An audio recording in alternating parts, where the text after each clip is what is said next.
quand on va regarder en qui on a confiance par rapport aux écrits, on va s'arrêter à 2 niveaux d'information. Au-delà de ça, pour moi, donc tout ce qui descend de la fin du 1er siècle, 2e siècle, 3e siècle, 4e siècle, je suis désolé les gars, mais avec ce que moi j'ai trouvé, on peut plus, et justement, et là quand on parle de ça, on parle de ceux qui ont créé la religion.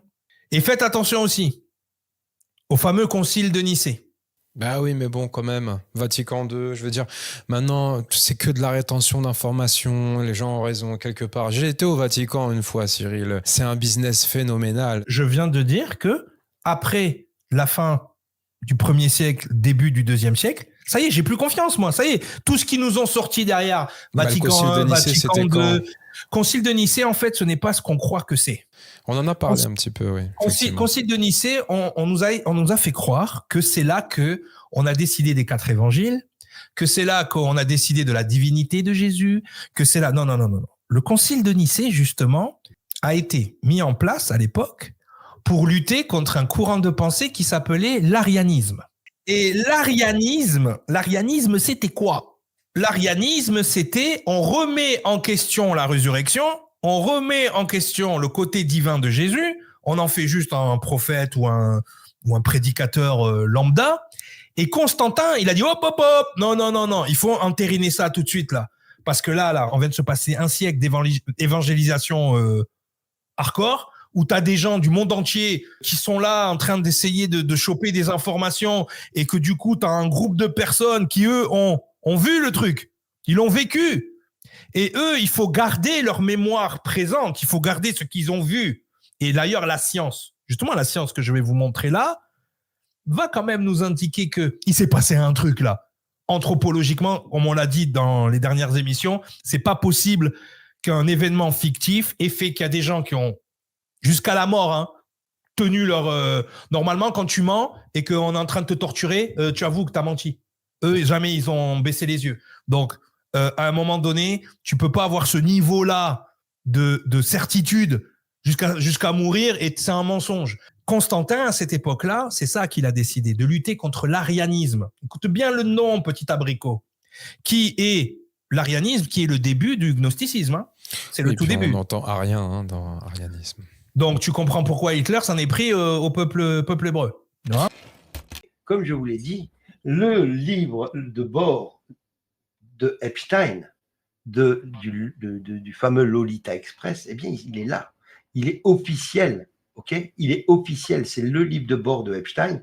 Et puis, on peut voir, évidemment, comme je vous l'ai dit, le fameux Bill Clinton, avec 4 personnes des services secrets, 2 mâles, une femme, J-E, G-M, S-K, A-P, C-D, des initiales, on ne donne pas les noms. Et comme par hasard, vous allez voir que juste avant qu'il arrive, eh bien, il y a toujours des gamines qui sont envoyées à Lille.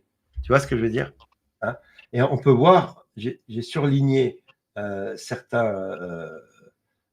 certaines fois où Clinton y est allé. Il y allait effectivement 28 fois. 28 fois dans le journal de bord. Sans compter des avions privés qu'il aurait pu prendre. D'accord ? Donc, évidemment, il y a plein de noms. Tous les noms que je vous ai cités tout à l'heure sont dedans. Hein.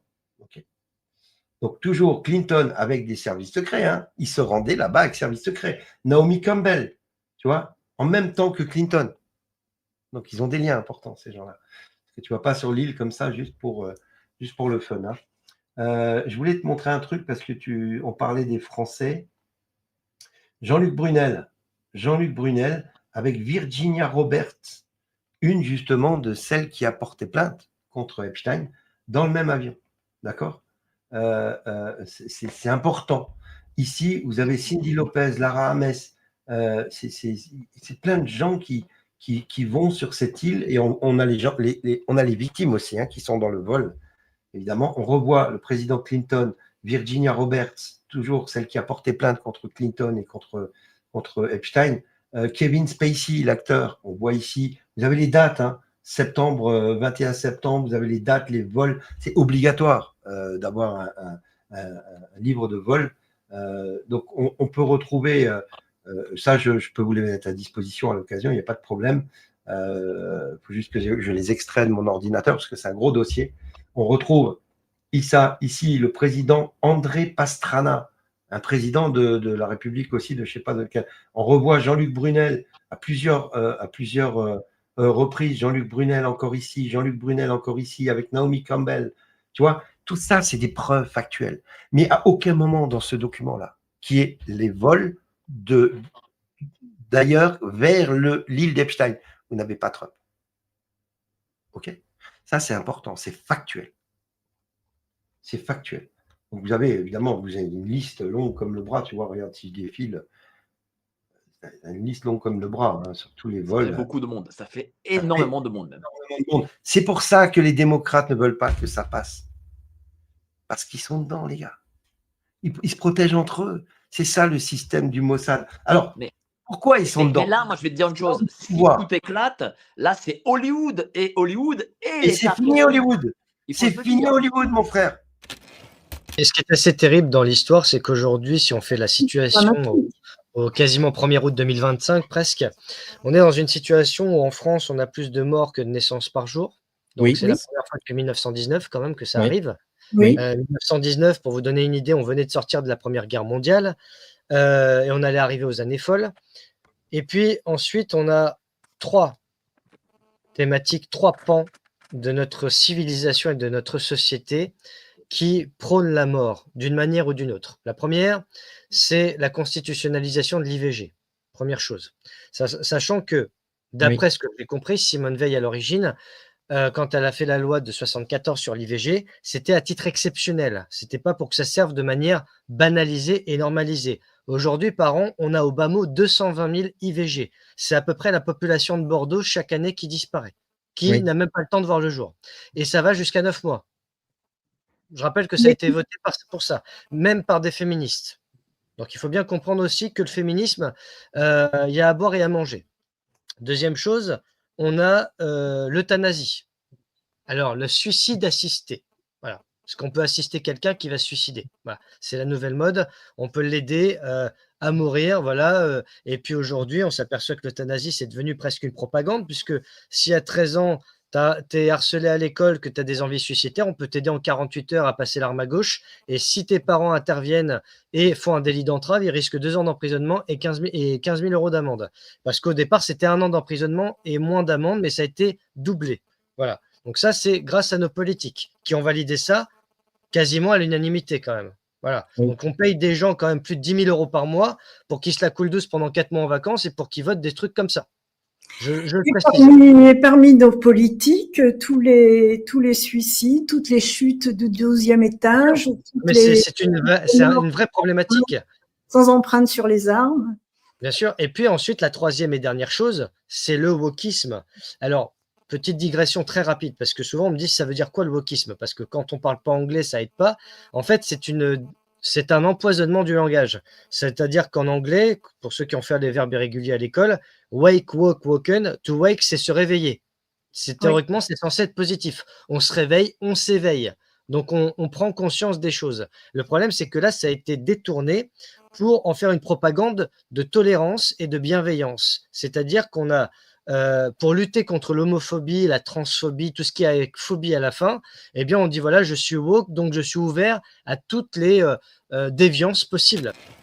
Voyez les vidéos qu'on a fait là-dessus sur la guerre de 7 ans avec mon camarade Arnaud Breton, parce que justement, c'est fondamental de comprendre cette première guerre du mondialisme et également les lignes de faille qu'on retrouve jusqu'à notre époque, avec également ce qu'on disait juste avant, ce que j'appelle la désouverainisation par la haine de soi.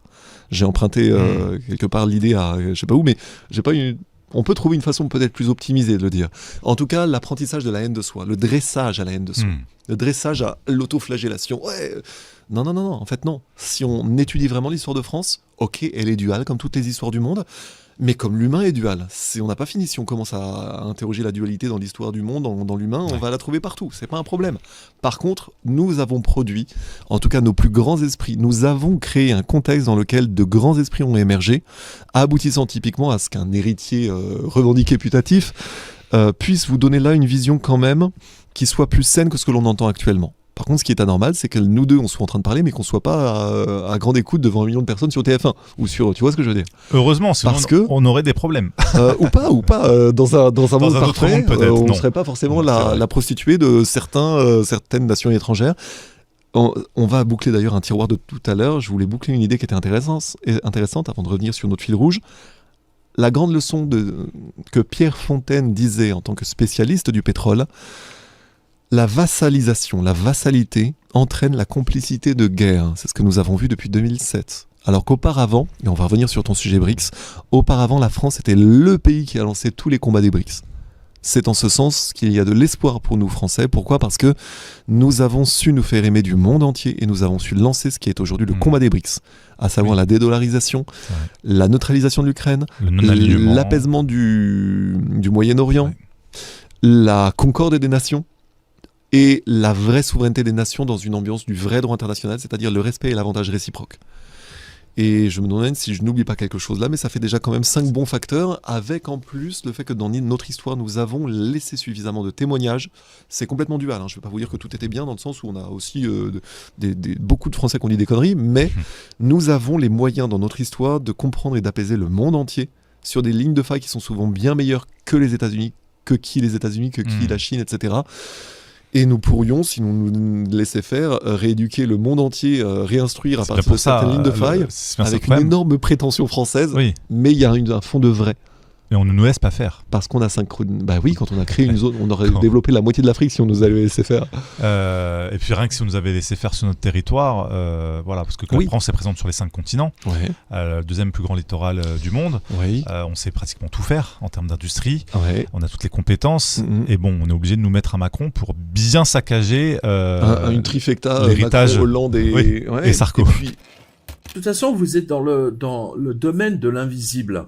Vous êtes dans le domaine, si vous voulez, qui est géré par une autre entité qui porte bien mal son nom, même si c'est une indication quand même assez correcte. C'est ce qu'on appelle le Saint-Esprit. Alors le Saint-Esprit, vous savez, à Byzance, à Istanbul, enfin pas Istanbul, mais ils se sont tapés entre les différents archevêques et cardinaux, ils se sont tapés dessus à coups de Bible sur la tête pour savoir si le Saint-Esprit précédait du Père ou du Fils et ainsi de suite. Mais on s'en fout. Le Saint-Esprit, si vous voulez, c'est l'air. Ouais, moi, je pense que c'est la meilleure solution, c'est ça. C'est la meilleure définition, c'est l'air qu'on respire, mais cet air, en fait, enregistre tout, littéralement. C'est-à-dire que tout est connecté, tout est absolument interconnecté. Les Indiens vont vous parler d'une zone akashique, enfin, peu importe. Et c'est ce que Robert Monroe, enfin, l'équipe, tous les mecs de la CIA dont je parle dans le livre 888, eux-mêmes ont identifié. Alors, ils lui ont donné d'ailleurs un nom. Alors, je me souviens plus exactement de leur définition, mais c'est la zone qui comprend le tout. Voilà. Et c'est de cette zone-là c'est dans cette zone-là que atterrissent nos prières. Donc aux différentes personnalités, on va dire ça ecclésiastiques, on va dire ça comme ça. Et c'est cette zone-là qui gère effectivement les réponses et l'organisation des synchronicités pour répondre à nos prières. C'est ça qui est tout à fait incroyable. C'est très mystérieux de la façon dont cela fonctionne. Même les mecs de la CIA ne comprenaient pas. Mais ce qu'ils avaient constaté, en revanche, c'est qu'effectivement, ça fonctionnait à plein de tubes. Voilà. Et ça les a, comment dire, ça dépasse véritablement tout entendement. Mais si on va, alors c'est ça qui est dommage avec les gens de la CIA, c'est-à-dire qu'ils n'ont pas cherché, par exemple, à aller plus loin, c'est-à-dire à examiner, par exemple, la vie d'un Charbel Maclouf et comment faisait-il pour répondre à 70 000 prières, enfin du moins à à effectuer 70 miracles, à 70 000 personnes voilà, des dizaines de milliers, à répondre à leurs besoins, à les guérir, à leur faciliter la tâche, à leur permettre voilà, toutes sortes de prières. Vous savez, à chaque minute où on parle, il y a des milliards de prières qui s'en vont dans les airs, et qui sont gérées, on va dire, de l'autre côté.